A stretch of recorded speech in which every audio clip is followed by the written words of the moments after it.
কিংবদন্তি কথাসাহিত্যিক হুমায়ুন আহমেদের ময়ূরাক্ষী উপন্যাসের দ্বিতীয় অংশ শুরু করছি। প্রবল ঝাঁকুনিতে ঘুম ভাঙল।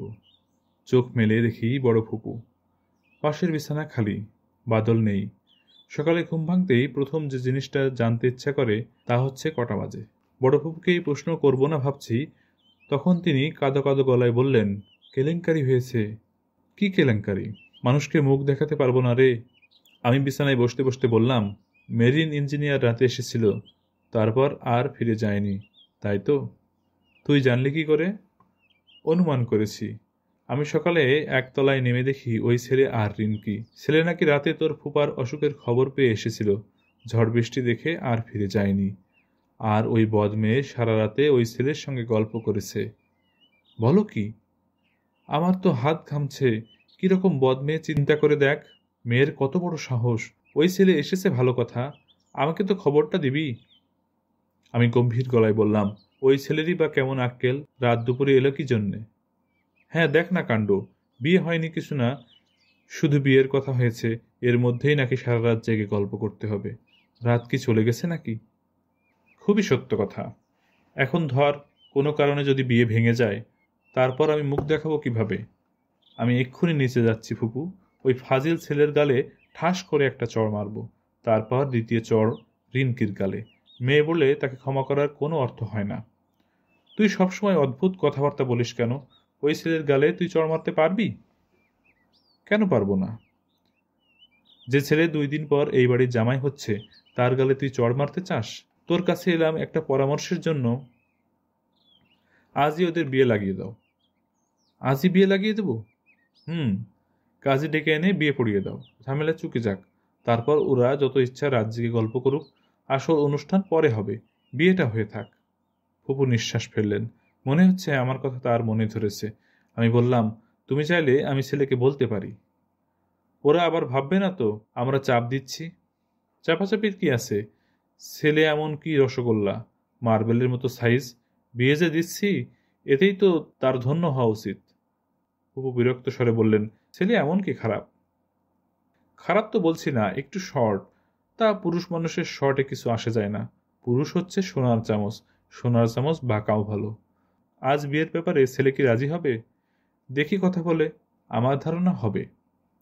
তোর কথা তো সবসময় আবার মিলে যায়, একটু দেখ কথা বলে। আমি আমার পাঞ্জাবি খুঁজে পেলাম না। ফুপু বললেন, বাদল ভোরবেলায় ওই পাঞ্জাবি গায়ে দিয়ে বের হয়েছে। আমি বাদলের একটা শার্ট গায়ে দিয়ে নিচে নামতেই মেরিন ইঞ্জিনিয়ার সাহেব লাজুক গলায় বললেন, হিমু ভাই, আপনাকে একটা কথা বলতে চাই। খুব লজ্জা লাগছে অবশ্যই। বলে ফেলো। রিনকির খুব শখ পূর্ণিমা রাতে সমুদ্র কেমন দেখায় সেটা দেখবে। 2 দিন পরেই পূর্ণিমা। ও আচ্ছা, 2 দিন পরেই পূর্ণিমা? তা তো জানতাম না। মানে, কথার কথা বলছি, ধরুন আজ যদি বিয়েটা হয়ে যায়, তাহলে আজ রাতের ট্রেনে রিনকিকে নিয়ে কক্সবাজারের দিকে রওনা হতে পারি। বিয়ের আনুষ্ঠানিকতা শেষ করে রাখে আর কি। পরে একটা রিসিপশনের ব্যবস্থা না হয় হবে। তোমার দিকে আত্মীয় স্বজনরা? ওদের আমি ম্যানেজ করব। আপনি যদি শুধু এদের একটু বুঝিয়ে সুঝিয়ে একটু রাজি করান। মানে রিনকি বেচারির দীর্ঘদিনের শখ, ওর জন্যই খারাপ লাগছে। না না, তা তো বটেই। দীর্ঘদিনের শখ থাকলে তো মেটানোই উচিত। রাতের টিকিট পাওয়া যাবে তো? পুরো ফার্স্ট ক্লাস বার্থ রিজার্ভ করতে হবে। রেলওয়ে আমার লোক আছে হিমু ভাই। তাহলে তুমি বরং ওইটাই আগে দেখো, আমি এদিক ম্যানেজ করছি। আনন্দে ইঞ্জিনিয়ার সাহেবের চোখ চকচক করছে। সে গাঢ় গলায় বলল, রিনকি আমাকে বলেছিল হিমু ভাইকে বললে উনি ম্যানেজ করে দিবেন। আপনি যে সত্যি সত্যি করবেন বুঝিনি। আমি হাসতে হাসতে বললাম, কি নিয়ে গল্প করলে সারা রাত?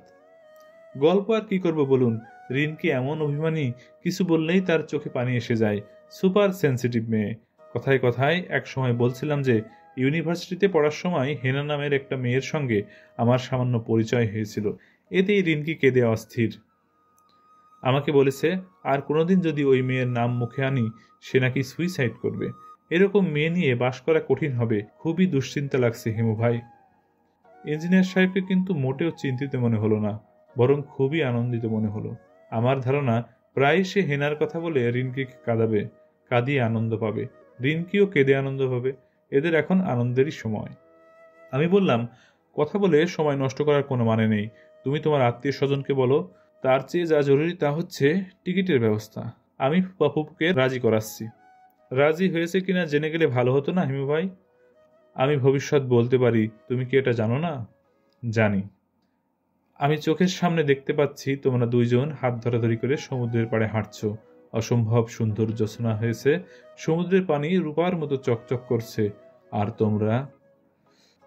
আমরা কি? থাক, সবটা বলে ফেললে রহস্য শেষ হয়ে যাবে। আপনি একজন অসাধারণ মানুষ হিমু ভাই, অসাধারণ। আমি এবং বাদল ওদের 11টার ট্রেনে তুলে দিতে এলাম। ফুপু এলেন না। ফুপার শরীর খারাপ করেছে। ট্রেন ছাড়বার আগ মুহূর্তে রিনকি বলল, হিমু ভাই, আমার কেমন জানি ভয় ভয় করছে। কিসের ভয়? এত আনন্দ লাগছে। আনন্দের পরই তো কষ্ট আসে। যদি খুব কষ্ট আসে? কষ্ট আসবে না। তোদের জীবন হবে আনন্দময়। তোদেরকে আমি আমার ময়ূরাক্ষী নদী ব্যবহার করতে দিয়েছি। এই নদী যারা ব্যবহার করে তাদের জীবনে কষ্ট আসে না। তুমি কি যে পাগলের মতো কথা মাঝে মাঝে বলো? কিসের নদী? আছে একটা নদী। আমি আমার অতি প্রিয় মানুষদের শুধু সেই নদী ব্যবহার করতে দিই, অন্য কাউকে দেই না। তুই আমার অতি প্রিয় একজন, যদিও খানিকটা বোকা, তবু প্রিয়। তুমি একটা পাগল, তোমার চিকিৎসা হওয়া দরকার। ট্রেন নড়ে উঠল। আমি জানালার সঙ্গে সঙ্গে এগুতে লাগলাম। রিনকির আনন্দময় মুখ দেখতে এত ভালো লাগছে। রিনকির চোখে এখন জল, সে কাঁদছে। আমি মনে মনে বললাম, হে ঈশ্বর, এই কান্নাই রিনকি নামের মেয়েটির জীবনের শেষ কান্না হোক। প্রায় 10 দিন পর আস্তানায় ফিরলাম। আস্তানা মানে মসজিদের মেস, দ্য নিউ বোর্ডিং হাউস। মসজিদ এই বোর্ডিং হাউসে দীর্ঘদিন ধরে আছে। কলেজে যখন পড়তে আসে তখন এই অন্ধ গহ্বর খুঁজে বের করে। নামমাত্র ভাড়ায় একটা ঘর, সেই ঘরে একটা চৌকি, একটা টেবিল, চেয়ারের ব্যবস্থা নেই, কারণ চেয়ার পাতার জায়গা নেই। মসজিদের চৌকিতে একটা শীতল পাটি, শীত গ্রীষ্ম সব সময় পাতা থাকে। মশারিও খাটানো থাকে। প্রতিদিন মশারি তোলা এবং মশারি ফেলার সময় মসজিদের নেই। তাকে সকাল থেকে রাত 11টা পর্যন্ত নানা ধান্দায় ঘুরতে হয়। প্রতি মাসে 3টি মানি অর্ডার করতে হয়, একটা দেশের বাড়িতে, একটা তার বিধবা বড় বোনের কাছে, আর তৃতীয়টি আবুল কামাল বলে এক ভদ্রলোককে। এই ভদ্রলোক মসজিদের কোনো আত্মীয় নয়। তাকে প্রতি মাসে কেন টাকা পাঠাতে হয় তা মসজিদ কখনো বলেনি। জিজ্ঞেস করলে হাসে। এই সব রহস্যের কারণেই মসজিদকে আমার বেশ পছন্দ। আমাকে মসজিদের পছন্দ কিনা জানি না। সে মানুষের সঙ্গে সম্পূর্ণ অনাগ্রহ নিমেষে, কোনো কিছুতেই অবাক বা বিস্ময় প্রকাশ করে না। সম্ভবত শৈশবে তার বিস্মিত হবার ক্ষমতা নষ্ট হয়ে গিয়েছে। ইউনিভার্সিটিতে পড়বার সময় তাকে একবার একটা ম্যাজিক শো দেখাতে নিয়ে গিয়েছিলাম। ডাচ এক জাদুকর জার্মান কালচারাল সেন্টারে জাদু দেখাচ্ছেন। বিস্ময়কর কাণ্ডকারখানা একের পর এক ঘটে যাচ্ছে। এক সময় তিনি তার সুন্দরী স্ত্রীকে করাতে নিয়ে কেটে 2 টুকরা করে ফেললেন। ভয়াবহ ব্যাপার। মহিলা দর্শকেরা ভয়ে উ উ জাতীয় শব্দ করছে। তাকিয়ে দেখি মসজিদ ঘুমিয়ে পড়েছে। ক্ষীণ নাকডাকার শব্দ আসছে। আমি সিমটি মেরে তার ঘুম ভাঙালাম। সে বলল, কি হয়েছে? আমি বললাম, করাত দিয়ে মানুষ কাটা হচ্ছে। মসজিদ হাই তুলে বলল, ও আচ্ছা। সে সম্পূর্ণ নির্লিপ্ত ভঙ্গিতে তাকিয়ে রইল, অথচ আমি অনেক ঝামেলা করে 2টা টিকিট জোগাড় করেছি যাতে একবার অন্তত সে বিস্মিত হয়। আমার ধারণা তাজমহলের সামনেও তাকে যদি নিয়ে যাওয়া হয়, সে হাই চাপতে চাপতে বলবে, ও আচ্ছা, এইটাই তাজমহল, ভালোই তো, মন্দ কি। মসজিদকে আমার একবার তাজমহল দেখানোর ইচ্ছা, শুধু দেখার জন্য সত্যি সত্যি সে কি করে বা আসলে সে কিছু করে কিনা। 10 দিন পর মসজিদের সঙ্গে আমার দেখা। সে একবার মাত্র মাথা ঘুরিয়ে তাকালো, তারপর পত্রিকা পড়তে লাগলো। বছরখানেক আগের বাসি একটা ম্যাগাজিন। একবার জিজ্ঞেসও করলো না আমার খবর কি, আমি কেমন, এতদিন কোথায় ছিলাম। আমি বললাম, তোর খবর কি রে মজিদ? মজিদ এই প্রশ্নের উত্তর দিল না। অপ্রয়োজনীয় কোনো প্রশ্নের উত্তর সে দেয় না। তোর আজ টিউশনই নেই, ঘরে বসে আছিস যে? আজ শুক্রবার। তখন মনে পড়ল ছুটির দিনে যখন তার হাতে কোনো কাজ থাকে না তখনই সে ম্যাগাজিন জোগাড় করে। ম্যাগাজিনের পাতা উল্টাতে উল্টাতে ঘুমায়, আবার জেগে ওঠে, ম্যাগাজিনের পাতা উল্টায়, কিছুক্ষণ পর আবার ঘুমিয়ে পড়ে। জীবনের কাছে তার যেন কিছুই চাওয়ার বা পাওয়ার নেই। 4-5টা টিউশনি, মাঝে মধ্যে কিছু খুচরা কাজ এবং প্রুফ দেখার কাজেই সে খুশি। বিএ পাশ করার পর কিছুদিন সে চাকরির চেষ্টা করেছিল, তারপর দূর আমার হবে না এই বলে সব ছেড়ে ছুড়ে দিল। আমি একবার বলেছিলাম, সারা জীবন এই করেই কাটাবি নাকি?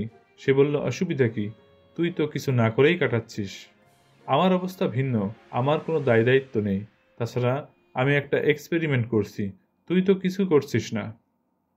মজিদ কিছুই বলল না। আমি ভেবেছিলাম একবার হয়তো জিজ্ঞেস করবে কিসের এক্সপেরিমেন্ট, তাও করল না। আসলেই তার জীবনে কোনো কৌতূহল নেই। রূপাকে অনেক বলে কয়ে একবার রাজি করিয়েছিলাম যাতে সে মজিদকে নিয়ে চিড়িয়াখানা থেকে ঘুরে আসে।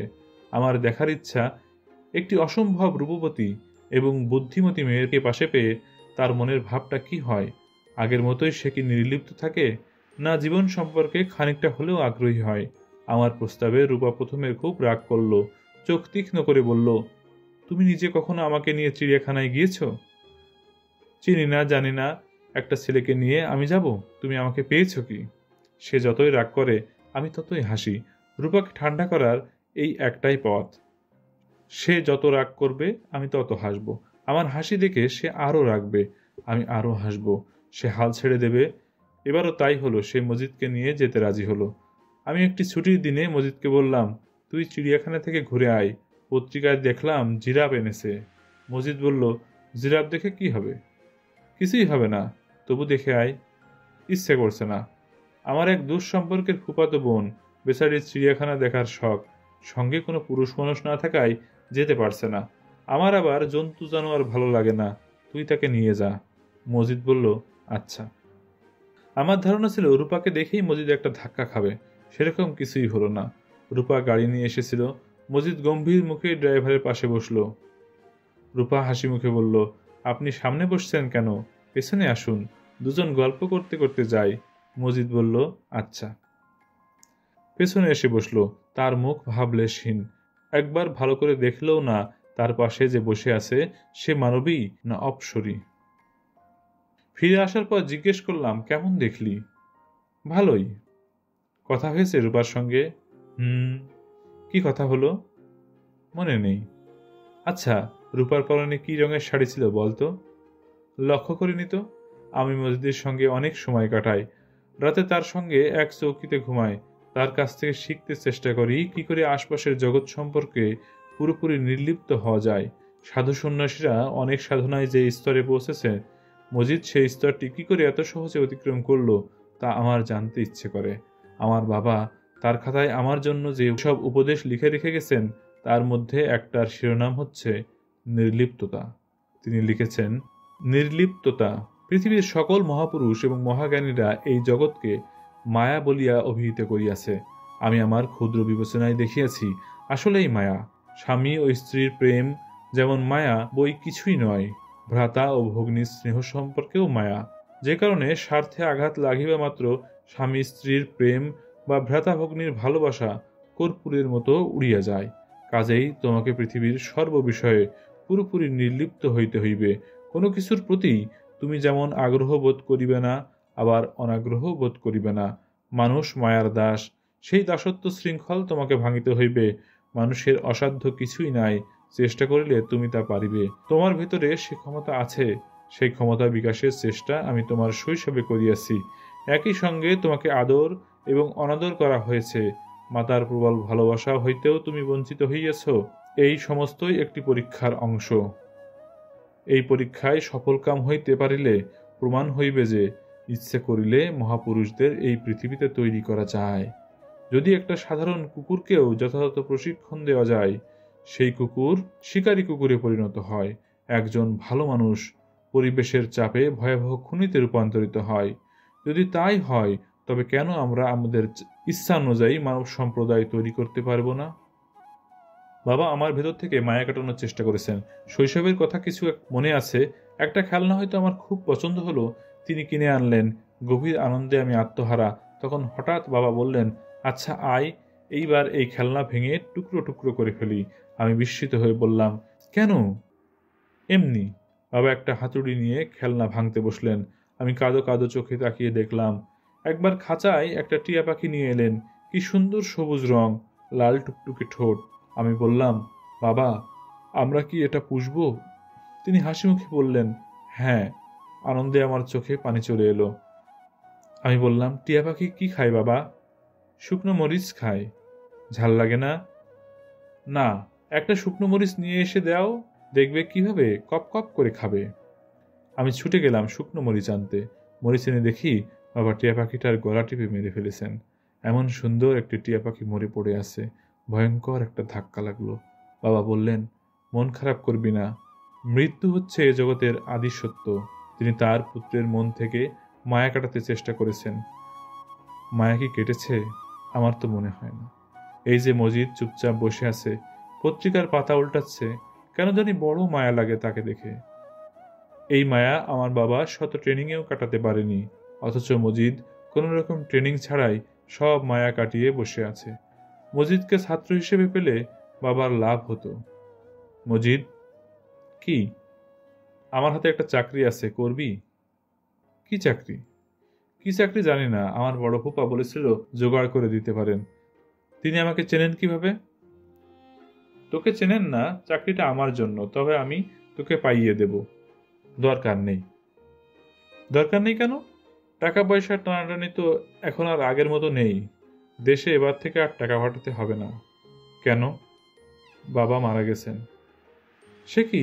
আমি বিস্মিত চোখে তাকিয়ে রইলাম। মজিদ বলল, এত অবাক হচ্ছিস কেন? বুড়ো হয়েছে, মারা গেছে, কিছুদিন পর আর বোনকেও টাকা পাঠাতে হবে না।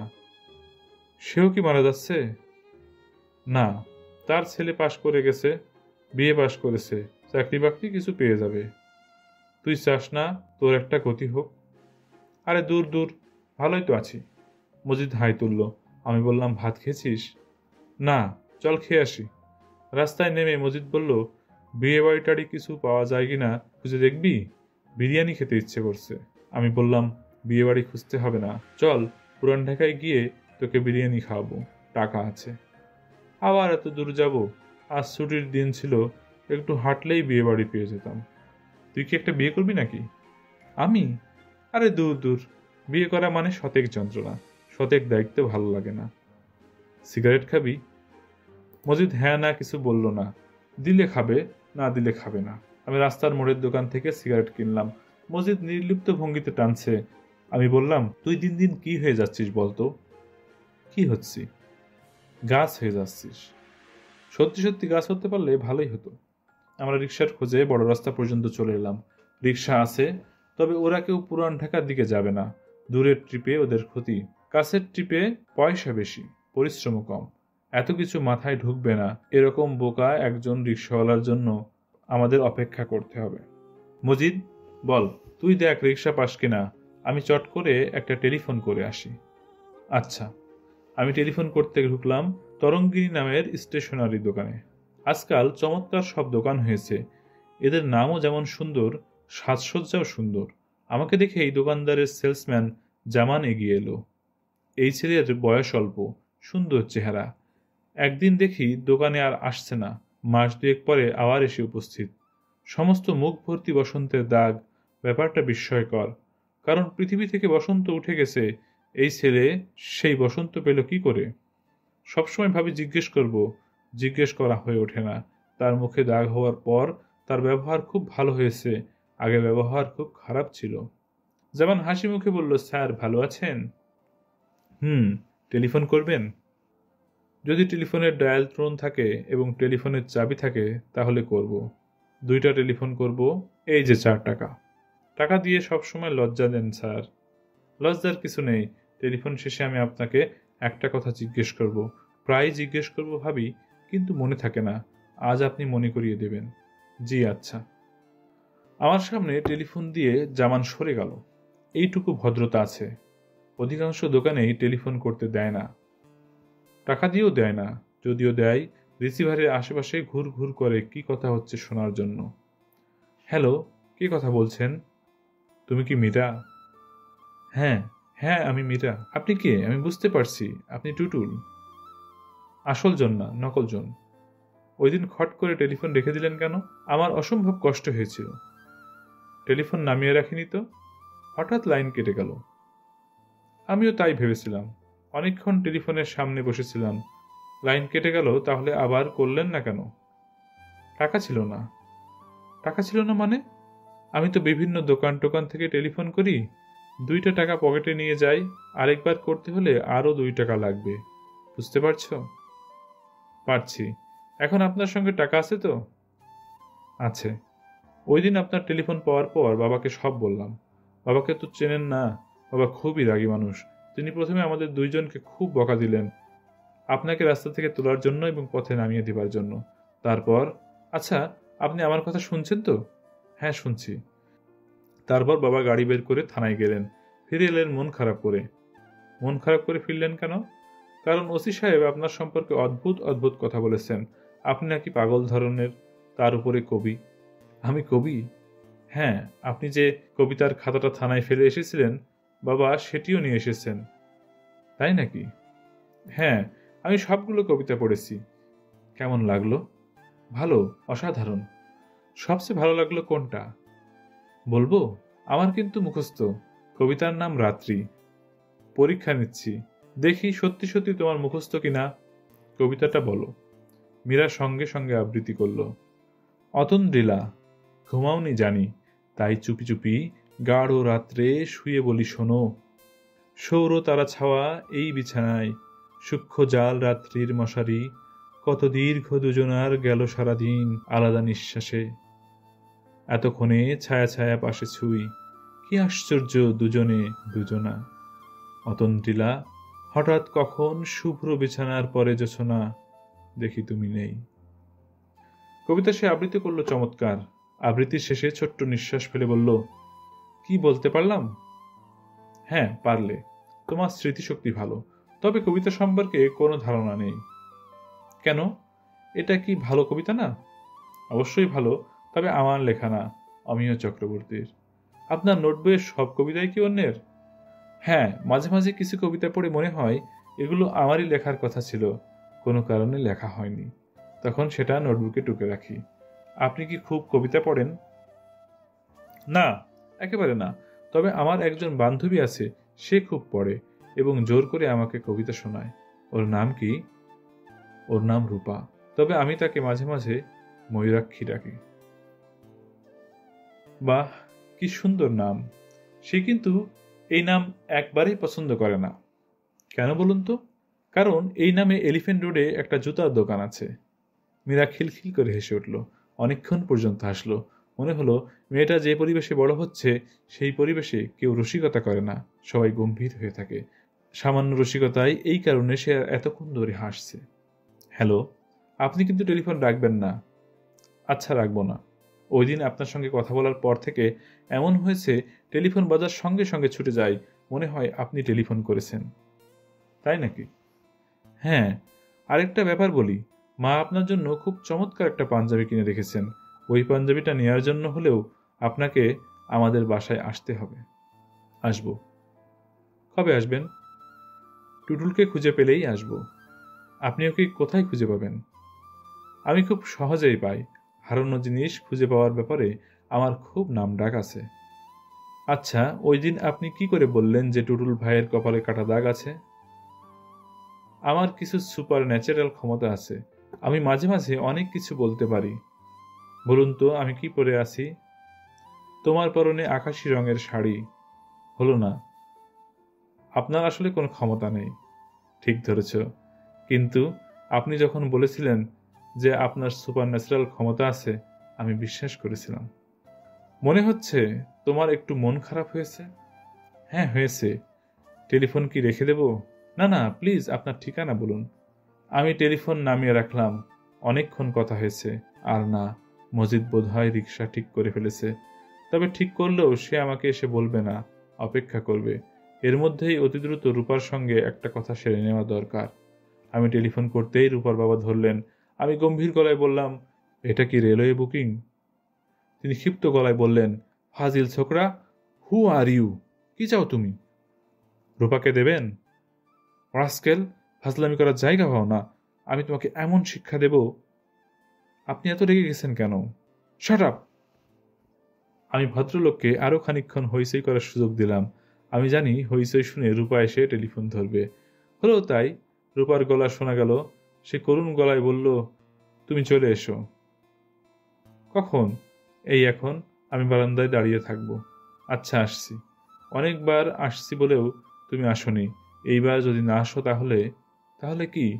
রূপা খানিকক্ষণ চুপ থেকে বলল, আমি বারান্দায় দাঁড়িয়ে থাকব। রূপা আর বাবা সম্ভবত তার হাত থেকে টেলিফোনটা কেড়ে নিলেন। খট করে রিসিভার নামিয়ে রাখার শব্দ হলো। আজ ওদের বাড়িতে ভূমিকম্প হয়ে যাবে। রূপার বাবা, মা, ভাই বোন কেউ আমাকে সহ্য করতে পারে না। রূপার বাবা তার দারোয়ানকে বলে রেখেছেন কিছুতেই যেন আমাকে ওই বাড়িতে ঢুকতে দেওয়া না হয়। আজ কি হবে কে জানে। বাইরে এসে দেখি মজিদ রিক্সা ঠিক করেছে। রিক্সাওয়ালা রিক্সার সিটে বসে ঘুমাচ্ছে। মজিদ শান্ত মুখে ড্রাইভারের পাশে বসে বিশ্রাম করছে। আমার মনটা একটু খারাপ হয়ে গেল। আজও জামানকে জিজ্ঞেস করা হলো না তার মুখে বসন্তের দাগ হলো কি করে। কিছু কিছু প্রশ্ন আছে যা কোনোদিনও করা হয় না। এটিও বোধহয় সেই জাতীয় কোনো প্রশ্ন। বিরিয়ানি খেয়ে অনেক রাতে ফিরলাম। অসহ্য গরম। সেই গরমে ছোট্ট একটা চৌকিতে আমি এবং মজিদ শুয়ে আছি। মজিদের হাতে হাত পাখা। সে দ্রুত তার পাখা নাড়ছে। গরম তাতে কমছে না, বরং বাড়ছে। মনে হচ্ছে ময়ূরাক্ষী নদীটাকে বের করতে হবে, নয়তো এই দুঃসহ রাত পার করা যাবে না। মজিদের হাত পাখার আন্দোলন থেমে গেছে। সে গভীর ঘুমে অচেতন। ঘরে শুনশান নীরবতা। আমি ময়ূরাক্ষী নদীর কথা ভাবতে শুরু করলাম। সঙ্গে সঙ্গে দৃশ্য পাল্টে গেল। এই নদী এক এক সময় এক একভাবে আসে। আজ এসেছে দুপুরের নদী হয়ে। প্রখর দুপুর। নদীর জলে আকাশের ঘন নীল ছায়া। ঝিম ধরে আছে চারিদিকে। হঠাৎ নদী মিলিয়ে গেল। মজিদ ঘুমের মধ্যে বিশ্রী শব্দ করে ফুপিয়ে ফুপিয়ে কাঁদছে। এই মজিদ, এই! মজিদ চোখ মেলল। কি হয়েছে রে? কিছু না। স্বপ্ন দেখেছিস? দুঃস্বপ্ন? না। কি স্বপ্ন দেখেছিস বলতো? মজিদ অনেকক্ষণ চুপ থেকে ক্ষীণস্বরে বলল, স্বপ্নে দেখলাম বাবা আমার গায়ে হাত বুলিয়ে দিচ্ছেন। মজিদ শুয়ে পড়ল। আমি জানি না মজিদের বাবা কিভাবে তার গায়ে হাত বোলাতেন। আমার ইচ্ছা করছে ঠিক সেই ভঙ্গিতে মজিদের গায়ে হাত বোলাতে। হিমু, কি? আমার বাবা আমাকে খুব আদর করত। সব বাবারাই করে। আমার বাবা খুব বেশি করত। একদিন কি হয়েছে জানিস? বল, শুনছি। না থাক। থাকবে কেন, শুনি। এই গরমে ঘুম আসছে না। তোর গল্প শুনলে ভালো লাগবে। আমি তখন খুব ছোট। তারপর? না থাক। মজিদ আর শব্দ করল না। ঘরের ভিতর অসহ্য গরম। আমি অনেক চেষ্টা করেও নদীটাকে আনতে পারছি না। আজ আর পারবো না। আজ বরং বাবার কথাই ভাবি। আমার বাবা কি আমাকে ভালোবাসতেন, নাকি আমি ছিলাম তার খেলার কোনো পুতুল, যে পুতুল তিনি নানাভাবে ভেঙে নতুন করে তৈরি করার চেষ্টা করেছিলেন। কত রকম উপদেশে তিনি তার খাতা ভর্তি করে রেখেছেন। মৃত্যুর আগের মুহূর্তে হয়তো ভেবেছেন এইসব উপদেশ আমি অক্ষরে অক্ষরে মেনে চলব। আমি কি সেই উপদেশ মানি, নাকি মানার ভান করি? তার খাতায় লেখা উপদেশ নম্বর 11, সৃষ্টিকর্তার অনুসন্ধান করিবে, ইহাতে আত্মার উন্নতি হইবে। সৃষ্টিকর্তাকে জানা এবং আত্মাকে জানা একই ব্যাপার। স্বামী বিবেকানন্দের একটি উক্তি এই প্রসঙ্গে স্মরণ রাখিও, বহুরূপে সম্মুখে তোমার, ছাড়ি কোথা খুঁজিছ ঈশ্বর। মজিদ আবার কাঁদছে, ফুপিয়ে ফুপিয়ে কাঁদছে। তবে কাঁদছে ঘুমের মধ্যে। সে আবার ঘুমিয়ে পড়েছে। সে কি প্রতি রাতেই কাঁদে? বড় ফুপু অবাক হয়ে বললেন, তুই কোত্থেকে? আমি বললাম, আসলাম আর কি। তোমাদের খবর কি? 15 দিন পর উদয় হয়ে বললি, তোমাদের খবর কি? তোর কত খোঁজ করছি। গিয়েছিলি কোথায়? মজিদের গ্রামের বাড়িতে। মজিদকে নিয়ে ওর বাবার কবর জিয়ারত করে এলাম। মজিদ আবার কে? তুমি চিনবে না, আমার ফ্রেন্ড। আমাকে এত খোঁজাখুঁজি করছিলে কেন? বড় ফুপু দীর্ঘ নিঃশ্বাস ফেলে বললেন, তোকে খুঁজছি বাদলের জন্য। ওকে তুই বাঁচা। অসুখ? তুই নিজে গিয়ে দেখ। ও তার পড়ার বইপত্র সব পুড়িয়ে ফেলছে। 1 সপ্তাহ পরে পরীক্ষা। বলো কি? বাদলের ঘরে গিয়ে দেখি সে বেশ স্বাভাবিক ভঙ্গিমায় পড়াশোনা করছে। পরিবর্তনের মধ্যে তার মাথার চুল আরো বড় হয়েছে, দাড়িগোফ আরো বেড়েছে, গায়ে চকচকে সিল্কের পাঞ্জাবি। বাদল হাসি মুখে আমার দিকে তাকালো। আমি বললাম, খবর কি রে? বাদল বলল, খবর তো ভালোই। তুই নাকি বই পড়াচ্ছিস? সব বই তো পড়াচ্ছি না, যেগুলো পড়া হচ্ছে সেগুলো পুড়িয়ে ফেলছি। ও আচ্ছা। বাদল হাসতে হাসতে বলল, মা বাবা দুইজনেরই ধারণা আমার মাথা খারাপ হয়ে গেছে। তোর কি ধারণা মাথা ঠিকই আছে? হ্যাঁ ঠিক আছে, তবে মাথায় উকুন হয়েছে। বলিস কি? মাথা ঝাঁকি দিলে টুপটাপ উকুন পড়ে। আরে বলিস কি? হ্যাঁ সত্যি। দেখবে? থাক থাক, দেখতে হবে না। হিমু ভাই, তুমি এসেছো ভালোই হয়েছে। বাবাকে বুঝিয়ে যাও। বাবার ধারণা আমার সব শেষ। ফুপা কি বাসায়? হ্যাঁ, বাসায়। কিছুক্ষণ আগেই আমার ঘরে ছিলেন, নানান কথা বোঝাচ্ছেন। আমি ফুপার সঙ্গে দেখা করতে গেলাম। তার স্বাস্থ্য এই কদিনে মনে হয় আরও ভেঙেছে। চোখের ছাউনিতে দিশেহারা ভাব। তিনি আমার দিকে বিষণ্ণ চোখে তাকালেন, যে দৃষ্টি বলে দিচ্ছে, তুমিই আমার ছেলের এই অবস্থার জন্য দায়ী। তোমার জন্য আমার এই অবস্থা। কেমন আছেন ফুপা? ভালো। রিনকি কোথায়? শ্বশুরবাড়িতে? হ্যাঁ। সন্ধ্যাবেলায় ঘরে বসে আছেন যে? প্র্যাকটিসে যাচ্ছেন না? আর প্র্যাকটিস, সব মাথায় উঠেছে। আমি ফুপার সামনে চেয়ারে বসলাম। মনে হচ্ছে আজও তিনি খানিকটা মদ্যপান করেছেন। আমি সহজ গলায় বললাম, ফুপা, ওই চাকরিটা কি আছে? কোন চাকরি? ওই যে আমাকে বলেছিলেন বাদলকে আগের অবস্থায় নিয়ে গেলে ব্যবস্থা করে দেবেন। তুমি চাকরি করবে? নতুন কথা শুনছি। আমি করব না, আমার এক বন্ধুর জন্য। ফুপা চুপ করে রইলেন। আমি বললাম, বাদলের ব্যাপারটা আমি দেখছি, আপনি ওর চাকরিটা দেখুন। বাদলের কিছু তুমি করতে পারবে না। ও এখন সমস্ত চিকিৎসার অতীত। বইপত্র পুড়িয়ে ফেলছে, ছাদে আগুন জ্বালিয়েছে, সে আগুনের সামনে মাথা ঝাঁকাচ্ছে, আর মাথা থেকে উকুন পড়ছে আগুনে, পটপট শব্দ হচ্ছে। সি সি, কি কাণ্ড! আমি হতভম্ব হয়ে গেলাম। একবার ভাবলাম একটা চড় লাগাই, তারপর মনে হলো, কি লাভ? ফুপা দীর্ঘশ্বাস ফেললেন। আমি হাসলাম। ফুপা বললেন, তুমি হাসছো? তোমার কাছে পুরো ব্যাপারটা হাস্যকর মনে হতে পারে, আমার কাছে না। আমি বাদলের ব্যাপারটা দেখছি, আজই দেখছি। আপনি আমার বন্ধুর চাকরির ব্যাপারটা দেখবেন। তোমার বন্ধু কি তোমার মতোই? না, ও চমৎকার ছেলে, সাত চড়েও রানেই টাইপ। আমি বাদলকে নিয়ে বের হলাম। বাদল মহা খুশি। রাস্তায় নেমেই বলল, তোমার পরিকল্পনাটা কি হিমু ভাই?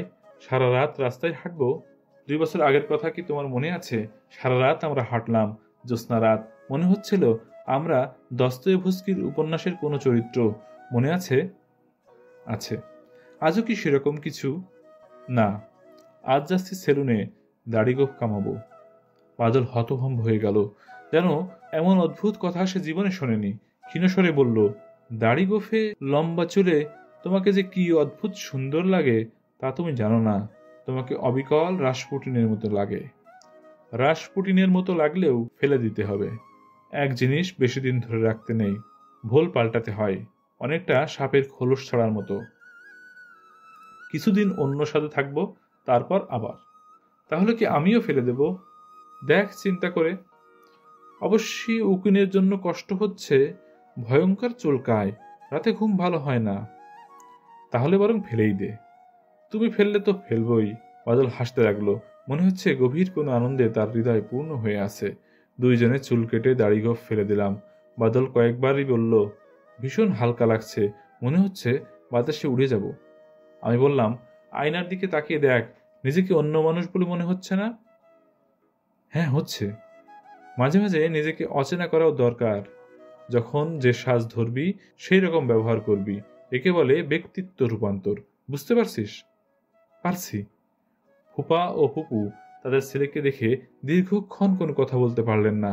সবার আগে নিজেকে সামলে নিলেন ফুপা। আমার দিকে তাকিয়ে কোমল গলায় বললেন, তোমার বন্ধুকে নিয়ে কাল আমার চেম্বারে এসো, 11টা থেকে 12টার মধ্যে। মনে থাকবে? হ্যাঁ, থাকবে হিমু, মেনি থ্যাঙ্কস। আমি হাসলাম। ফুপু বললেন, আমার ঘরে এসো, গল্প করি। তোমার সঙ্গে গল্পই করা হয় না। আমি বললাম, আপনি যান, আমি আসছি, একটা টেলিফোন করে আসি। ফুপা বললেন, তোমার এই টেলিফোন ব্যাধিও একটা চিকিৎসা হওয়া দরকার। কার সঙ্গে এত কথা বলো, ঘন্টার পর ঘন্টা? আমার তো 2টা কথা বললেই বিরক্ত লাগে। ওপাশ থেকে হ্যালো শুনে আমি বললাম, কে? মীরা? অনেকক্ষণ কোনো শব্দ হলো না। আমি নিশ্চিত মীরা নিজেকে সামলাবার জন্য সময় নিচ্ছে। হ্যালো, তুমি কি মীরা? আপনি আমাদের এত কষ্ট দিচ্ছেন কেন? কষ্ট দিচ্ছি? হ্যাঁ, দিচ্ছেন। না হয় আমরা একটা ভুল করেছিলাম। সব মানুষই তো ভুল করে। সামান্য ভুলের জন্য যদি এত কষ্ট দেন। আমি টেলিফোন করলে কষ্ট পাও? হ্যাঁ, পাই, কারণ আপনি হঠাৎ রেখে দেন। আপনি কি মানুষটাই এমন, না ইচ্ছা করে এসব করেন? বেশিরভাগ সময় ইচ্ছা করেই করি। আপনি কি একবার আসবেন আমাদের বাসায়? এখনো বুঝতে পারছি না, হয়তো আসবো। কবিতার খাতাটা নিতে আসবেন না? ওটা আমি তোমাকে উপহার দিলাম মীরা। তার মানে আপনি আসবেন না? না, মানুষের মুখোমুখি হতে আমার ভালো লাগে না, এতে অতি দ্রুত মায়া পড়ে যায়। টেলিফোনে কথা বললে মায়া জন্মানোর সম্ভাবনা কম, সেই জন্যই টেলিফোন আমার এত প্রিয়। টেলিফোনে কথা বললে মায়া জন্মায় না, মায়া জন্মানোর অনেক কষ্ট। তাছাড়া তাছাড়া কি? থাক, আরেক দিন বলবো। আপনার বান্ধবী রূপার সঙ্গে কি আপনার প্রায় দেখা হয়? মাঝে মাঝে হয়। যখন সে যেতে বলে তখন যায় না, যখন যেতে বলে না তখন হঠাৎ উপস্থিত হই। উনি কি খুবই সুন্দর? তোমাকে তো একবার বলেছি ও খুব সুন্দর। আপনি টেলিফোন রেখে দেবার আগে দয়া করে শুধু একটি সত্যি কথা বলুন। আমি তো সবই সত্যি বলছি। কি জানতে চাচ্ছ বলো তো? ওই দিন পুলিশকে আপনাকে মেরেছিল? না। এই তো মিথ্যা বললেন। আজ সত্যি বলছি, ওই দিন মিথ্যা বলেছিলাম। আপনার কোনটা সত্যি কোনটা মিথ্যে কে জানে? সে দীর্ঘশ্বাস ফেলে বলল, আপনাকে একটা খবর দেই, টুটুল ভাইকে পাওয়া গেছে। কাউকে কিছু না বলে 1 মাসের জন্য কলকাতা গিয়েছিল। মজার ব্যাপার কি জানেন? এখন আর আমার টুটুল ভাইকে ভালো লাগছে না। ওই দিন টেলিফোন করেছিল, আমি কথাও বলিনি। আমার এরকম কেন হলো বলুন তো? আমি টেলিফোন রেখে ফুপার খোঁজে গেলাম।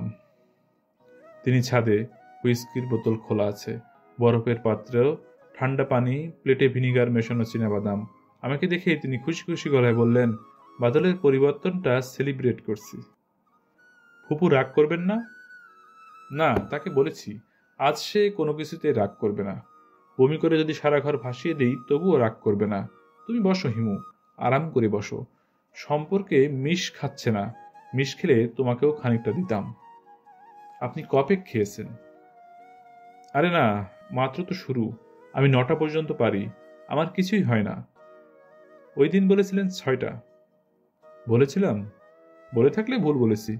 9টা হচ্ছে আমার লিমিট। 9, NINE, 9। আর খাবেন না ফুপা? ফুপা গ্লাসে নতুন করে ঢালতে ঢালতে বললেন, খেতে খেতে তোমার কথাই ভাবছিলাম। তুমি মানুষটা খারাপ না, পাগলা আছো তবে ভালো। তোমার বাবা পাগলা ছিল, তবে ভালো ছিল না। ভালো ছিল না বলছেন কেন? দেখেছি তো, ও বাড়ি ছেড়ে পালালো আমার বিয়ের অনেক পরে। উন্মাদ ছিল। ফুপা, আপনি কিন্তু বড় দ্রুত খাচ্ছেন। শুনেছি দ্রুত খাওয়া খারাপ। ফুপা গম্ভীর গলায় বললেন, 9 হচ্ছে আমার লিমিট। 9-এর আগে স্টপ করে দেব। হ্যাঁ, যে কথা বলছিলাম, আমার ধারণা তোমার বাবা ছিলেন একজন প্রথম শ্রেণীর উন্মাদ। এটা হচ্ছে আমার ধারণা। তুমি আবার রাগ করছো না তো? না, ছেলেকে মহাপুরুষ বানানোর অদ্ভুত খেয়াল উন্মাদের মাথাতেই শুধু আসে, বুঝলে? আরে বাবা, মানুষ কি হবে না হবে সব আগে থেকে ঠিক করা থাকে? কে ঠিক করে রাখে? ঈশ্বর। প্রকৃতিও বলতে পারো। 46 ক্রোমোজোমে মানুষের ভবিষ্যৎ লেখা থাকে। সে কেমন হবে সবকিছু প্রি-ডিটারমিন্ড। জিন সব নিয়ন্ত্রণ করছে। ফুপা, আর নেবেন না। আরে, এখনই বন্ধ করব। নেশাটা মাত্র ধরেছে। তুমি মানুষ খারাপ না। I like you. তুমি পাগল ঠিকই, তবে ভালো পাগল। তোমার বাবা ছিল খারাপ ধরনের পাগল। বাবা সম্পর্কে কথাবার্তা থাক। ফুপা নিচু গলায় বললেন, কাউকে যদি না বলো তাহলে তোমার বাবার সম্পর্কে একটা ধারণার কথা বলতে পারি। আমি আর কাউকে বলিনি, শুধু তোমাকেই বলছি। বাদ দিন, কিছু বলতে হবে না। জাস্ট আমার একটা কথা, ভুলও হতে পারে। আমার বেশিরভাগ ধারণাই ভুল প্রমাণিত।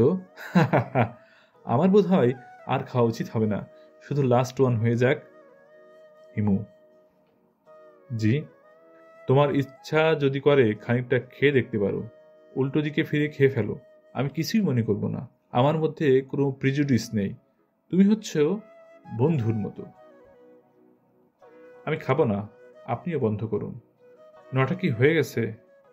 হ্যাঁ, 10-এ শেষ করা যাক, জোড় সংখ্যা। তারপর তোমার বাবার সম্পর্কে কি যেন বলছিলাম? কিছু বলছিলেন না। বলছিলাম, মনে পড়েছে। আমার কি ধারণা জানো? আমার ধারণা তোমার বাবা তোমার মাকে খুন করেছিল। আমি সহজ গলায় বললাম, এরকম ধারণা হবার কারণ কি?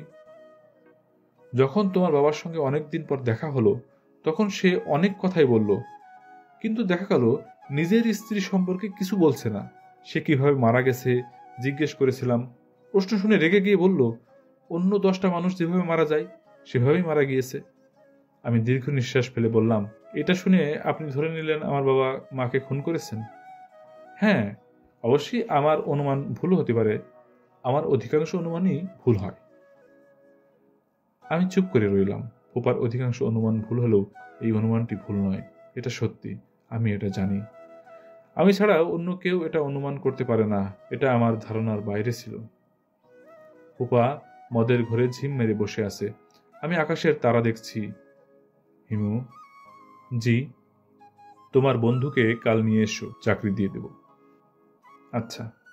বড় ঘুম পাচ্ছে, এখানেই শুয়ে পড়ি কেমন? শুয়ে পড়ুন। ফুপা কুণ্ডুলি পাকিয়ে শুয়ে পড়লেন। আমি আকাশের তারার দিকে তাকিয়ে রইলাম। অনেক অনেক দিন আগে বাবা আমাকে ছাদে এনে আকাশের তারা দেখিয়ে বলেছিলেন, যখনই সময় পাবি ছাদে এসে আকাশের তারার দিকে তাকাবি, এতে মন বড় হবে। ক্ষুদ্র শরীরে আকাশের মতো বিশাল মন ধারণ করতে হবে, বুঝলি? বুঝে থাকলে বল। আমি বললাম, হ্যাঁ। বাবা হৃষ্ট গলায় বললেন, তোর উপর আমার অনেক আশা নিয়ে তোকে বড় করছি। তোর মা বেঁচে না থাকায় খুব সুবিধা হয়েছে। ও বেঁচে থাকলে আদর দিয়ে তোকে নষ্ট করত। আমি যে সব পরীক্ষা নিরীক্ষা করছি তার কিছুই করতে দিত না, পদে পদে বাধা দিত। দিত কিনা বল? হ্যাঁ, দিত। তোর মা না থাকায় একদিক দিয়ে ভালোই হয়েছে, তাই না? হ্যাঁ। বাবা হঠাৎ গলা নিচু করে বললেন, তোর মা যে নেই এর জন্য আমার উপর কোনো রাগ নেই তো? তোমার উপর রাগ হবে কেন? বাবা অপ্রস্তুতের হাসি হাসলেন। সেই হাসি আমার বুকে বিঁধল। চট করে মনে পড়ল অনেক অনেক কাল আগে সুন্দর একটা টিয়া পাখিকে বাবা গলা টিপে মেরে ফেলেছিল। আমি শান্ত স্বরে বললাম, মা কিভাবে মারা গিয়েছিল বাবা? বাবা অনেকক্ষণ চুপ করে থেকে বললেন, এই প্রশ্নের জবাব আমি দেব না। তোকেই খুঁজে বের করতে হবে। শুধু হৃদয় বড় হলেই হবে না, তোকে বুদ্ধিমানও হতে হবে। তোর জ্ঞান এবং বুদ্ধি হবে প্রেরিত পুরুষদের মতো। শুধু একটা জিনিস মনে রাখবি, আমি যা করেছি তোর জন্য করেছি। আচ্ছা, আয় এখন তোকে আকাশের তারাদের নাম শেখায়। একবার কালপুরুষের নাম বলেছিলাম না? বল দেখি কোনটা কালপুরুষ? এত দেরি করলে তো হবে না, তাড়াতাড়ি বল, খুব তাড়াতাড়ি, কুইক। আমি ছাদ থেকে নিচে নামলাম। এক ধরনের গাঢ় বিষাদ বোধ করছি। এই ধরনের বিষাদ হঠাৎ হঠাৎ আমাকে আক্রমণ করে এবং প্রায় সময় তা দীর্ঘস্থায়ী হয়। মহাপুরুষদের কি এমন হয়? তারাও কি মাঝে মাঝে বিষাদগ্রস্ত হয়? হয়তো হন, হয়তো হন না। কোনো একজন মহাপুরুষদের সঙ্গে দেখা হলে জিজ্ঞেস করতাম, আমাদের কথাবার্তা তখন কেমন হতো। মনে মনে আমি কথোপকথনের মহড়া নিলাম। দৃশ্যটা এরকম, বিশাল বটবৃক্ষের নিচে মহাপুরুষ দাঁড়িয়ে আছেন। তিনি শীর্ণকায়, কিন্তু তাকে বটবৃক্ষের চেয়েও বিশাল দেখাচ্ছে। তার গায়ে সাদা চাদর, সেই চাদরে তার মাথা ঢাকা। ছায়াময় বৃক্ষতল, তার মুখ দেখা যাচ্ছে না, কিন্তু কোনো এক অদ্ভুত কারণে তার জ্বলজ্বলে চোখের কালোমণি দৃশ্যমান। মহাপুরুষের কণ্ঠস্বর শিশুর কণ্ঠস্বরের মতো, কিন্তু খুব মন দিয়ে শুনলে সেই কণ্ঠস্বরে একজন মৃত্যুপথযাত্রী বৃদ্ধের শ্লেষজড়িত উচ্চারণের মিল খুঁজে পাওয়া যায়। আমাদের মধ্যকার কথাবার্তা শুরু হলো। এই কথোপকথনের সময় তিনি একবারও আমার দিকে তাকালেন না, অথচ মনে হলো তাকিয়ে আছেন। মহাপুরুষ, বৎস, তুমি কি জানতে চাও? আমি, অনেক কিছু জানতে চাই। আপনি কি সব প্রশ্নের উত্তর জানেন? মহাপুরুষ, আমি কোনো প্রশ্নের উত্তর জানি না। আমি, তাহলে শুরুতে কেন বললেন, বৎস, তুমি কি জানতে চাও? মহাপুরুষ, আমি প্রশ্নের উত্তর জানি না, কিন্তু প্রশ্ন শুনতে ভালোবাসি। তুমি প্রশ্ন করো। আমি, বিষাদ কি? মহাপুরুষ, আমি জানি না। আমি, আপনি কি কখনো বিষাদগ্রস্ত হন? মহাপুরুষ, বিষাদ কি তাই আমি জানি না, কাজেই বিষাদগ্রস্ত হই কিনা তা কি করে বলি? তুমি আরো প্রশ্ন করো। তোমার প্রশ্ন শুনে বড়ই আনন্দ বোধ হচ্ছে। আমি, আনন্দ কি? মহাপুরুষ, বৎস, আনন্দ কি তা আমি জানি না। আমি, আপনি জানেন এমন কিছু কি আছে? মহাপুরুষ, না, আমি কিছুই জানি না। বৎস, তুমি প্রশ্ন করো। আমি, আমার প্রশ্ন করার কিছুই নেই, আপনি বিদায়ী হন। মহাপুরুষ, চলে যেতে বলছো? আমি, অবশ্যই। বেটা, ভাগ তুই। মহাপুরুষ, তুমি কি আমাকে অপমান করার চেষ্টা করছো? আমি, হ্যাঁ। মহাপুরুষ, তাতে লাভ হবে না বৎস। তুমি বোধহয় জানো না আমাদের মান অপমান বোধ নেই। কথোপকথন আরো চালানোর ইচ্ছা ছিল, চালানো গেল না। ফুপু এসে বললেন, এই তুই বারান্দায় দাঁড়িয়ে বিড়বিড় করছিস কেন? আমি বললাম, কথা বলছি। কার সঙ্গে কথা বলছিস? মহাপুরুষের সঙ্গে। ফুপু অসম্ভব বিরক্ত হয়ে বললেন, তুই সবসময় এমন রহস্য করিস কেন? তুই আমাকে পেয়েছিস কি? আমাকেও কি বাদলের মতো পাগল ভাবিস? তুই কি ভাবিস বাদলের মতো আমিও তোর প্রতিটি কথা বিশ্বাস করব? আমি মধুর ভঙ্গিতে হাসার চেষ্টা করলাম। ফুপু আমার সেই হাসি সম্পূর্ণ উপেক্ষা করে বললেন, তুই একটা বিয়ে কর। বিয়ে করলে সব রোগ সেরে যাবে। বিয়ে করাটা ঠিক হবে না ফুপু। ঠিক হবে না কেন? যেসব রোগের কথা তুমি বলছো সেই সব রোগ কখনো সারাতে নেই, যে কারণে মহাপুরুষেরা বিয়ে করে না, আজীবন চিরকুমার থাকেন। বিয়ে করার পর যারা মহাপুরুষ হন তারা স্ত্রীর সংসার ছেড়ে চলে যান, যেমন বুদ্ধদেব। ফুপু হতচকিত গলায় বললেন, তুই আমাকে আপনি না বলে তুমি তুমি করে বলছিস কেন? আমি তো সবসময় তাই বলি। সে কি, আমার তো ধারণা আপনি করে বলিস। জি না ফুপু, আপনি ভুল করেছেন। আমার খুব প্রিয়জনদের আমি তুমি করে বলি। আপনি যদিও খুব কঠিন প্রকৃতির মহিলা, তবু আপনি আমার প্রিয়জন, সেই কারণে আপনাকে আমি তুমি করে বলি। এই তো, এখন আপনি করে বলছিস। কই না তো, তুমি করেই তো বলছি। ফুপু খুবই বিভ্রান্ত হয়ে গেলেন। মানুষকে বিভ্রান্ত করতে আমার খুব ভালো লাগে। সম্ভবত আমি মহাপুরুষের পর্যায়ে পৌঁছে যাচ্ছি, মানুষকে বিভ্রান্ত করতে পারছি। রূপার সঙ্গে আমার পরিচয়ের সূত্রও হচ্ছে বিভ্রান্তি। তাকে পুরোপুরি বিভ্রান্ত করতে পেরেছিলাম। তার সঙ্গে প্রথম পরিচয়টা হলো শীতকালে।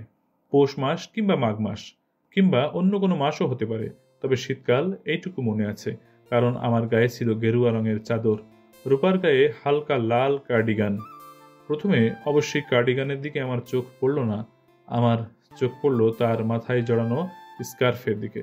স্কার্ফের রং গাঢ় সোনালি, কাপড়ে সোনালি এবং রূপালি, এই দুটি রং সচরাচর চোখে পড়ে না। হয়তো এই দুইটি রং কাগজে খুব ভালো ধরে, কাপড়ে ভালো ধরে না। সোনালি রঙের স্কার্ফ মাথায় জড়ানো বলে দূর থেকে তার চুলগুলো মনে হচ্ছে সোনালি। দেখলাম সে আমার দিকে এগিয়ে আসছে। আমি বসে আছি ইউনিভার্সিটি লাইব্রেরির বারান্দায়, বসেছি ছায়ার দিকে। শীতকালে সবাই রোদে বসতে ভালোবাসে, আমিও বাসি, তবু ছায়াময় কোণ বেছে নিয়েছি, কারণ ওই দিকটায় ভিড় কম। আমি লক্ষ্য করছি রূপা আসছে। আমি তাকে চিনি, তার নাম জানি। সে যে ধবধবে সাদা গাড়িটাতে করে আসে তার নাম্বারও জানি, ঢাকা ভ 8782। শুধু আমি একা নই, আমাদের ক্লাসের সব সব ছেলেই জানে। সবাই কোনো না কোনো ছলে রূপার সঙ্গে কথা বলেছে। অনেকেই তার বাসায় গেছে, অতি উৎসাহী কেউ কেউ তার জন্য নোট এবং বইপত্র জোগাড় করেছে। রূপার জন্মদিনে সব ছেলেরা মিলে একটা জল রং ছবি উপহার দিল। ছবিটার নাম বর্ষা। ছবির বিষয়বস্তু হচ্ছে একটি মেয়ে কদম গাছের একটু নিচু ডালে হাত দিয়ে মেঘ রোদ্দুরের আকাশের দিকে তাকিয়ে আছে। চমৎকার ছবি। ছবিটা পাওয়া গিয়েছিল বিনা পয়সায়, তবে বাঁধাতে খরচ হলো 500 টাকা। সেই টাকা আমরা সবাই চাঁদা তুলে দিলাম। রূপা হচ্ছে সেই ধরনের মেয়ে যার জন্য চাঁদা তুলে কিছু একটা করতে কারো কোনো আপত্তি থাকে না। ছেলেরা গভীর আগ্রহ এবং আনন্দ নিয়ে এদের সঙ্গে মেশে এবং জানে এই জাতীয় মেয়েদের সঙ্গে তারা কখনোই খুব ঘনিষ্ঠ হতে পারবে না। এরা যথাসময়ে বাবা মার পছন্দ করা একটি ছেলেকে বিয়ে করবে, যে ছেলে সাধারণত থাকে বিদেশে। রূপা আমার সামনে এসে দাঁড়ালো, মাথার স্কার্ফ খুলে ফেলে বলল, কেমন আছো? রূপাকে যেমন সবাই তুমি করে বলে, রূপাও তেমনই সবাইকে তুমি করে বলে। তার সঙ্গে দীর্ঘ 2 বছরে আমার কোনো কথা হয়নি, আজ হচ্ছে। আমি তার দিকে তাকিয়ে হাসলাম, আন্তরিক সুরে বললাম, ভালো আছি। আপনি কেমন আছেন? রূপা বিভ্রান্ত হয়ে গেল। আমি আপনি করে বলবো তা সে আশা করেনি। তাকে অপ্রস্তুত এবং লজ্জিত মনে হলো। সে এখন কি করে তাই আমার দেখার ইচ্ছা। তুমি করে চালিয়ে যাই না আপনি ব্যবহার করে। বাংলা ভাষাটা বড়ই গোলমেলে, মাঝে মাঝেই তরুণ তরুণীদের বিভ্রান্ত করে। রূপা নিজেকে সামলে নিল, সহজ গলায় বলল, আপনি আপনি করছেন কেন? আমাকে অস্বস্তিতে ফেলবার জন্য? আমি এত সহজে অস্বস্তিতে পড়ি না। আমি বললাম, বসো রূপা। রূপা বসতে বসতে বলল, অনেকদিন থেকেই আপনার সঙ্গে আমার কথা বলার ইচ্ছা। কথা বলো। কেন কথা বলার ইচ্ছা তা তো জিজ্ঞেস করলে না। জিজ্ঞেস করলাম না কারণ কেন কথা বলার ইচ্ছা তা আমি জানি। তুমি লক্ষ্য করেছো যে আমি তোমার প্রতি তেমন কোনো আগ্রহ বোধ করিনি, গায়ে পড়ে কথা বলতে যাইনি, টেলিফোন করিনি, হঠাৎ বাসায় উপস্থিত হইনি। ব্যাপারটা তোমার অহংকারে লেগেছে। সুন্দরী মেয়েরা খুব অহংকারী হয়, তারা সব সময় তাদের চারপাশে একদল মুগ্ধ পুরুষ দেখতে চায়। রূপা মাথার চুল বাঁকিয়ে বলল, তোমার কথা মোটেও ঠিক না। আমি সেজন্য তোমার কাছে আসিনি। আমি শুনেছি তুমি ভবিষ্যতের কথা বলতে পারো, হাত দেখতে পারো, অলৌকিক কিছু ক্ষমতা তোমার আছে। আমি সেই সম্পর্কে জানতে চাই। আমার সঙ্গে মিথ্যা কথা বলার দরকার নেই। সত্যি করে বলো, তোমার কি এই জাতীয় কোনো ক্ষমতা আছে? আছে। কি ধরনের ক্ষমতা? আমার কাছে একটা নদী আছে, যে কোনো সময় সেই নদীটাকে বের করতে পারি। রূপা বিরক্তিতে ভুরু কুঁচকে বলল, এইসব আজেবাজে কথা বলে লাভ নেই। তুমি আমাকে কনফিউজ করতে পারবা না। আমার সম্পর্কে তুমি কি কিছু বলতে পারো? অবশ্যই পারি। তুমি একটা সাদা গাড়িতে করে আসো। গাড়ির নাম্বার ঢাকা ভ 8782। রূপার ঠোঁটের কোণে হাসির আভাস দেখলাম। সম্ভবত আরো কিছু বলতে পারি। বলবো? বলো। খুব ছোটবেলায় তুমি ইলেকট্রিক তারের হাত দিয়ে 2 হাত পুড়িয়ে ফেলেছিলে। রূপা চোখ তীক্ষ্ণ করে বলল, কি করে বললে? অলৌকিক ক্ষমতায়। অলৌকিক ক্ষমতা না, ছাই। আমার এই গল্প সবাই জানে। আমি অনেকের সঙ্গেই হাত পুড়ে যাওয়ার গল্প করেছি। আমার মনে হয় আমাদের ক্লাসের সব ছেলেই জানে। তুমি তাদেরই কারো একজনের কাছ থেকে এটা শুনেছ, ঠিক না? হ্যাঁ, ঠিক। তাহলে তোমার কোনো ক্ষমতা টমতা নেই? না। তবে একটা নদী আছে, নদীটার নাম ময়ূরাক্ষী। আবার ফাজলামি করছো? ফাজলামি করছি না, নদীটা সত্যি আছে। এবং আমার কোনো ক্ষমতা যে নেই তাও ঠিক না, কিছু ক্ষমতা আছে। কেমন? যেমন ধরো, আজ তোমাকে নিতে গাড়ি আসবে না, তোমাকে রিক্সা নিয়ে ফিরতে হবে। এটা ঠিক হয়েছে, কাকতালীয়ভাবে বলে ফেলেছো। আমাদের গাড়ি গ্যারেজে, সাইলেন্সার পাইপ নষ্ট হয়ে গেছে, সারাতে দিয়েছে। এছাড়াও আমি বলতে পারি তোমার হ্যান্ডব্যাগে কত টাকা আছে। কত টাকা? 100 টাকার নোট আছে 2টা, একটা 20 টাকার নোট, 1 টাকার নোট আছে 7টা, কিছু খুচরা পয়সা, আর কত বলতে পারছি না। রূপা হাসি মুখে তাকিয়ে রইল। আমি বললাম, বাক্স খুলে তুমি গুনে দেখো। ঠিক বললাম কিনা? আমি গুনতে চাই না। গুনতে চাও না কেন? গুনলে দেখা যাবে তুমি ঠিক বলোনি, তখন আমার মনটা খারাপ হয়ে যাবে। তোমার কিছু অলৌকিক ক্ষমতা আছে, এটা বিশ্বাস করতে আমার ভালো লাগছে। চারিদিকে এত সব সাধারণ মানুষ, এর মধ্যে একজন কেউ থাকুক যে সাধারণ নয়, অসাধারণ। তুমি গুনে দেখো না। রূপা গুনল এবং অবাক হয়ে বলল, কি করে হলো? কি করে তুমি বলতে পারলে? আমি বললাম, আমি জানি না রূপা। মাঝে মাঝে কাকতালীয়ভাবে আমার কিছু কিছু কথা মিলে যায়। আচ্ছা, আমি যাই। আমি উঠে দাঁড়ালাম। রূপা পুরোপুরি বিভ্রান্ত হয়ে গেল। পরের 3 মাস আমি ইউনিভার্সিটিতে গেলাম না। আমি জানি রূপা আমাকে খুঁজবে। যা পাওয়া যায় না তার প্রতি আমাদের আগ্রহের সীমা থাকে না। মেঘ আমরা কখনো স্পর্শ করতে পারি না বলেই মেঘের প্রতি মমতার আমাদের সীমা নেই। 3 মাস পর হঠাৎ এক রাতে রূপাদের বাসায় টেলিফোন করে বললাম, রূপা, তুমি কেমন আছো? ভালো। চিনতে পারছো? চিনতে পারবো না কেন? তুমি কোথায় ডুব মেরেছিলে? মামার বাড়ি গিয়েছিলাম। মামার বাড়ি? ক্লাস ফাঁকি দিয়ে মামার বাড়ি? হ্যাঁ, মামার বাড়ি। হঠাৎ ওদের খুব দেখতে ইচ্ছে করলো। তারা কি খুব চমৎকার মানুষ? না, তারা পিশাচ শ্রেণীর। কি সব কথা যে তুমি বলো! সত্যি বলছি, আমার 3 মামা, 3 জনই পিশাচ। তবে একজন মারা গেছেন, এই 2 জন আছেন। তারা পিশাচ হলেও আমাকে খুব স্নেহ করেন। তোমার বাবা মার কথা বলো। মার কথা বলতে পারবো না, তেমন কিছু জানি না। তোমার বাবার কথা বলো। বাবা ছিলেন একজন চমৎকার মানুষ, তবে বাবা একবার একটা টিয়া পাখিকে গলা টিপে মেরে ফেলেছিলেন। তুমি এমন সব অদ্ভুত কথা বলো কেন? কি করবো বলো, আমার চারপাশে অদ্ভুত সব ঘটনা ঘটে। রূপা খানিকক্ষণ চুপ করে থেকে বলল, তুমি কি জানো আমি তোমার কথা খুব ভাবি? আমি জানি। সত্যি জানো? হ্যাঁ জানি। কি করে জানো? ভালোবাসা টের পাওয়া যায়। অনেকক্ষণ চুপ করে থেকে রূপা বলল, কেন জানি তোমার কথা সব সময় মনে হয়। এর নাম কি ভালোবাসা? আমার জানা নেই রূপা। তুমি কি আসবে আমাদের বাসায়? আসবো। কখন আসবে? এক্ষুনি আসবো। এত রাতে এলে বাবা হইচই শুরু করবেন। তুমি কি সকালে আসতে পারো না? না রূপা, আমাকে এক্ষুনি আসতে হবে। আচ্ছা বেশ, আসো। তোমার কি কোনো নীল রঙের শাড়ি আছে? কেন বলো তো? যদি থাকে তাহলে নীল রঙের শাড়ি পরে গেটের কাছে থাকো, আমি এলেই গেট খুলে দেবে। আচ্ছা। আমি গেলাম না। আবারও মাসখানিকের জন্য ডিপ দিলাম, কারণ ভালোবাসার মানুষদের খুব কাছে কখনো যেতে নেই। আমি রূপাকে কখনো চিঠি লিখিনি। একবার হঠাৎ একটা চিঠি লিখতে ইচ্ছে হলো। লিখতে বসে দেখি কি লিখবো ভেবে পাচ্ছি না। অনেকবার করে একটি লাইন লিখলাম, রূপা তুমি কেমন আছো। সমস্ত পাতা জুড়ে একটি মাত্র বাক্য। সেই চিঠির উত্তরে রূপা খুব রাগ করে লিখল, তুমি এত পাগল কেন? এতদিন পর একটা চিঠি লিখলে, তার মধ্যেও পাগলামি। কেন এমন করো? তুমি কি ভাবো এই সব পাগলামি দেখে আমি তোমাকে আরো বেশি ভালোবাসবো? তোমার কাছে আমি হাত জোড় করছি, স্বাভাবিক মানুষের মতো আচরণ করো। ওই দিন দেখলাম দুপুরের কড়া রোদে কেমন পাগলের মতো হাঁটছো, বিড়বিড় করে আবার কি সব যেন বলছো। দেখে আমার কান্না পেয়ে গেল। তোমার কি সমস্যা তুমি আমাকে বলো। আমার সমস্যার কথা রূপাকে কি আমি বলতে পারি? আমি কি বলতে পারি?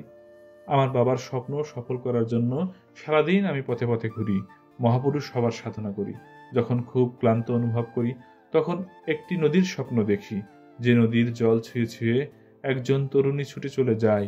একবার শুধু থমকে দাঁড়িয়ে তাকায় আমার দিকে, তার চোখে গভীর মায়া ও গাঢ় বেদনা। এই তরুণীটি আমার মা, আমার বাবা, যাকে হত্যা করেছিলেন। এইসব কথা রূপাকে বলার কোনো অর্থ হয় না, বরং কোনো কোনো দিন তরঙ্গিনী স্টোর থেকে তাকে টেলিফোন করে বলি, রূপা তুমি কি এক্ষুনি নীল রঙের একটা শাড়ি পরে তোমাদের ছাদে উঠে কার্নিশ ধরে নিচের দিকে তাকাবে? তোমাকে খুব দেখতে ইচ্ছে করছে। একটুখানি দাঁড়াও, আমি তোমাদের বাসার সামনের রাস্তা দিয়ে হেঁটে চলে যাব। আমি জানি রূপা আমার কথা বিশ্বাস করে না, তবু যত্ন করে শাড়ি পরে, চুল বাঁধে, চোখে কাজলের ছোঁয়া লাগিয়ে ছাদের কার্নিশ ধরে দাঁড়ায়। সে অপেক্ষা করে, আমি কখনো যাই না।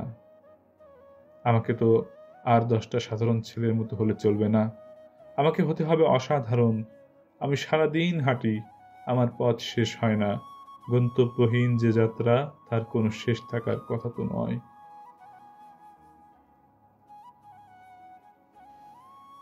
এরই সাথে শেষ হলো নন্দিত কথা সাহিত্যিক হুমায়ুন আহমেদ রচিত ময়ূরাক্ষী উপন্যাসের। গল্পটি কেমন লাগলো কমেন্টে জানাবেন। ভালো লাগলে লাইক করবেন, সাবস্ক্রাইব করে পাশে থাকবেন। ধন্যবাদ। আল্লাহ হাফেজ।